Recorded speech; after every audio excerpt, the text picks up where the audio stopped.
So let's talk about life. A lot of the time, it can feel like you're trying to navigate this huge, unpredictable ocean, right? How do we even deal with its challenges without getting totally lost? Well, today, we're going to dive into some incredible wisdom from Swami Sivananda to explore two powerful concepts that are basically our map and compass for this journey. And check out this metaphor. It just nails what we're talking about. He calls life the ocean of samsara, which is basically this endless cycle of worldly struggle. But here's the cool part. We're not supposed to just drift around aimlessly. We're actually given specific tools to pilot our vessel, our life, safely to the other side. And just so you know where all this is coming from, our source for this whole explainer is a text called Satsanga and Swadhyaya. It's by the really well-known spiritual teacher Sri Swami Sivananda, who founded the Divine Life Society. So what we're doing is basically breaking down his amazing guide for spiritual navigation.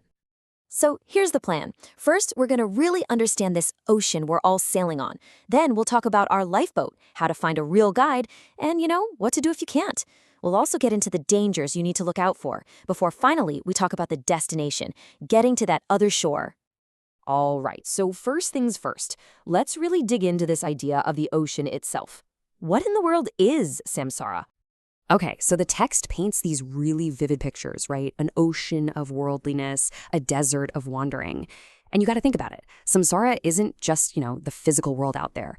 It's that feeling of being stuck on a treadmill, that cycle of the same old struggles and attachments that we all get caught up in. And this isn't some high-level abstract concept. No, the text gets super specific about the pains that make up the cycle. We're talking about everything from the big stuff, like birth and death, to the everyday grind of losing things, getting sick, or facing defeat. Yeah, these are the rough waters we're trying to get through. All right, so that's the problem. It's a big one. So what's the solution? Well, according to the source, the number one most important tool we have is our lifeboat, and it's called Satsanga. So you're probably asking, what exactly is Satsanga? Well, literally, the words mean company with truth. But what that means in real life is actively looking for and spending time with wise people. Saints, sages, spiritually realized folks. And the idea here is it's huge. This isn't just a nice to have. It's considered a direct path to understanding who we really are. And you won't believe how important this practice is considered. The source tells this amazing story about two great sages. You've got Vishwamitra, who was famous for his intense spiritual discipline, his tapas. And then you've got Vashista. And they got into this debate about which path was actually more powerful. And the way they settled it, it's just mind-blowing. They were asked to try and lift the burden of the earth from this cosmic serpent Adi Sesha. So Vishwamitra goes first. He offers up all the merit from his entire lifetime of hardcore penance, and nothing. The burden doesn't budge. But then Vashishta steps up, and he offers the merit from just, get this, 1 second of his holy company, his satsanga, and boom, the weight was lifted instantly. That just shows you the kind of power we're talking about here. So that incredible story really lays out how this whole transformation works. The source actually gives us a step-by-step process. See, being around the righteous changes how you see the world, which then sparks this real devotion. And that devotion, in turn, can lead you straight to a direct spiritual experience. It's like a ladder, one step leading to the next. Okay, this all sounds amazing, right? But it brings up a really important question. If this kind of company is so powerful, how on earth do you find it? Who's a real Mahatma, a truly great soul? And this is where the text gives us a serious warning. Don't get fooled by what you see on the outside. Things like performing miracles, not owning anything, or living out in a forest, those are not the real signs. The point is, you have to look for the stuff on the inside. A mind that's totally calm, real humility and mercy, and someone who's free from anger and greed. And as you can probably guess, finding someone with those kinds of deep internal qualities, well, it's not easy. This quote here, which is cited in the source, really drives it home. It says, finding this kind of company is rare, and it's basically considered an act of grace. It's not something you can just Google, So, what are you supposed to do if you can't find a living, breathing guide? Is that it? No. Thankfully, the source gives us a really powerful alternative. And this is where our second key idea, svadhyaya, comes into play. Swadhyaya is all about the dedicated study of sacred texts.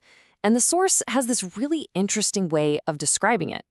It calls it a form of satsang. You could almost think of it as virtual satsang. See, if you can't be in the physical company of a sage, you can still be in the company of their wisdom, of their consciousness, by diving into their words. And it's not vague either.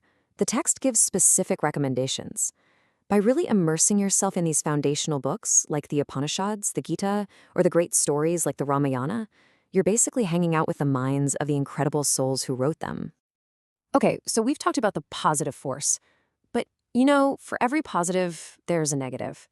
The source is just as clear about what you need to steer clear of. And that's the danger of what it calls kusanga. So kusanga is the exact opposite of satsanga. It's bad company. And just look at how broad and, frankly, how modern this definition is. It's not just about avoiding sketching people. It includes any influence, the stuff we see on social media, the movies we watch, even the casual gossip we get into. Anything that floods our minds with negativity and drags us off course. And just to show you how seriously we need to take this, how powerful this negative influence can be, the source uses this really sharp, precise analogy. It all starts with just 1 ounce. Check this out. The source explains that just 1 ounce of a substance like alum can totally spoil a massive quantity of milk. We're talking huge vats of it. And it says in the exact same way, just a few minutes of bad company, a few minutes, can completely wipe out the benefits you've gained from 10 years of good company. Wow, that is a really sobering thought, right? It shows you have to be vigilant, always. Okay, so let's recap.